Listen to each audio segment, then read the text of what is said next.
Hi everyone, it's Dr. Jhawar with Revive MD Direct Primary Care. We're still talking about colon cancer awareness month since it's March. So a lot of times patients ask me, well, what are some of the symptoms that I should look out for in case I might be developing colon cancer? Oftentimes, they're very vague symptoms. And so that's why it's really important to talk to your primary care provider about screening tests that you can do early on for early detection. Colon cancer is like in the top 5 cancers in men and women in this country. So it's very important to get screened early on.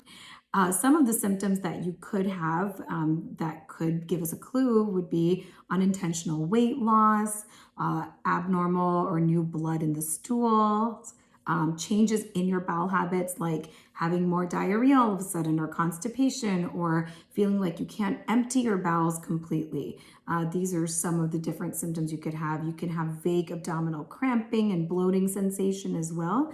So many tests are available to screen for colon cancer. Some of them are stool tests, some of them are procedural tests like colonoscopies and sigmoidoscopies. They all have, sort of benefits, risks, and, limitations. Those stool tests are not great at telling you whether you have polyps or not, but they can be a good sort of initial screening test.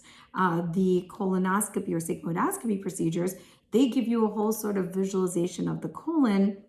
And that way, GI doctors who perform these procedures, if they see any polyps, they can actually remove them. And then they can biopsy them to see if there's any, signs of precancerous polyps, or if they're benign polyps, or if they're cancerous polyps. So you don't want to leave those polyps or abnormal growths in the colon because they could potentially be cancerous.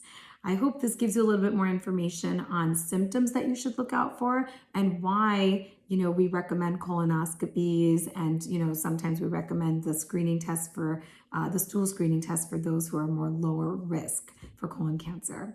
I'll be back with more videos.